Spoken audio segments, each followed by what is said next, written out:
Hello అండి, నేను మీ Divya. Welcome back to dine with Divya. ఈరోజు వీడియోలో స్పెషల్ కొబ్బరి అన్నం. అదేనండి, కోకోనట్ రైస్ రెసిపీని ఎలా తయారు చేసుకోవాలో చేసి చూపించబోతున్నాను. చాలా సింపుల్ అండి, అలాగే చాలా టేస్టీగా ఉంటుంది, హెల్తీ కూడా. ఎప్పుడు ఫ్రైడ్ రైస్, జీలకర్ర రైస్, లెమన్ రైస్ లాంటి రైస్ ఐటమ్స్ చేసుకుంటూ ఉంటాం కదా, కానీ ఎప్పుడైనా ఇలా కొబ్బరి అన్నాన్ని ట్రై చేశారా? ట్రై చేయకపోతే ఒకసారి ఇలా చేసి చూడండి, 100% ఎవరికైనా నచ్చి తీరుతుంది. ఈ రెసిపీని నవరాత్రిలో అమ్మవారికి నైవేద్యంగా కూడా చేసి పెట్టచ్చు. సో ఇంకా లేట్ చేయకుండా ఎలా చేయాలో చూసేద్దాం. ఈ కొబ్బరి అన్నం చేయడానికి ముందుగా ఒక ప్యాన్లో 1 టేబుల్ స్పూన్ వరకు ఆయిల్ని వేసి వేడి చేయండి. ఆయిల్ వేడయ్యాక ఇందులో 1/2 టీ స్పూన్ వరకు జీలకర్ర వేసుకోండి. నెక్స్ట్ 1 టీ స్పూన్ వరకు పచ్చిశనగపప్పు వేసుకోవాలి. అలాగే ఒక పచ్చిమిర్చిని ఇలా చిన్న ముక్కలుగా కట్ చేసి వేసుకోండి. నెక్స్ట్ 1/2 టీ స్పూన్ వరకు చిన్న ముక్కలుగా తరిగిన అల్లాన్ని వేసి 2 నిమిషాల పాటు లో ఫ్లేమ్లో వేయించండి.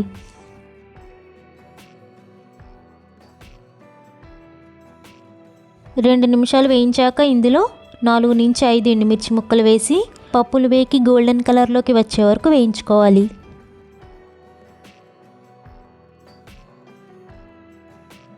వన్ మినిట్ తర్వాత కొద్దిగా కరివేపాకు వేసి 2 నిమిషాల పాటు వేయించండి. ఇలా తాలింపు వేగాక ఇందులో ఒక చిన్న కప్పు వరకు ఫ్రెష్ కొబ్బరి తురుముని వేసుకుని 5 నిమిషాల పాటు కొబ్బరి పచ్చివాసన పోయే వరకు లో ఫ్లేమ్లో వేయించుకోవాలి.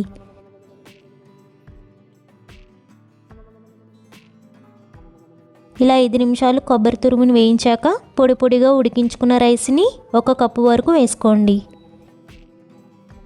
ఇప్పుడు ఇందులో రుచికి సరిపడా ఉప్పు వేసుకోవాలి. నెక్స్ట్ 1/2 టీ స్పూన్ వరకు మిరియాల పొడిని వేసుకుని బాగా కలపండి.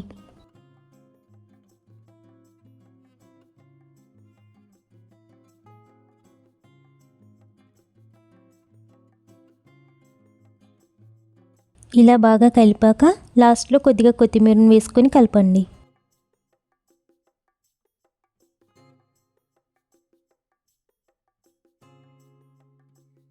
చూడండి, కోకోనట్ రైస్ ఎంత చక్కగా తయారైందో. ఇప్పుడు ఫ్లేమ్ ఆఫ్ చేసేసి ఈ రైస్ని మొత్తం ఒక బౌల్లోకి ట్రాన్స్ఫర్ చేసుకోండి. ఇంట్లో కొబ్బరికాయ ఉన్నప్పుడు లేదా ఆల్రెడీ పొగలగొట్టిన కొబ్బరికాయ ఉన్నా ఏం చేయాలో తెలియకపోతే ఇలా కోకోనట్ రైస్ని ట్రై చేయండి. చాలా టేస్టీగా ఉంటుంది. అంతే అండి, ఎంతో సింపుల్గా టేస్టీగా కోకోనట్ రైస్ రెడీ అయిపోయింది. ఈ కోకోనట్ రైస్ని నవరాత్రికనే కాకుండా ఏ పండగలకైనా మన ఇంట్లో ఏ ఈవెంట్ వచ్చినా స్పెషల్గా చేసుకోవచ్చు. సో ఫ్రెండ్స్, చూసారు కదా ఈ కొబ్బరి అన్నం రెసిపీని ఎలా చేయాలో. మీరు కూడా డెఫినెట్గా ట్రై చేయండి. ట్రై చేశాక మీ ఫీడ్బ్యాక్ని నాతో షేర్ చేసుకోవడం అస్సలు మర్చిపోకండి. రెసిపీ నచ్చితే ఒక లైక్ చేయండి. మన ఛానల్ కొత్తగా చూస్తున్న వాళ్ళైతే సబ్స్క్రైబ్ చేసుకుని పక్కనే ఉన్న బెల్ ఐకాన్ని యాక్టివేట్ చేసుకోండి. Thank you for watching.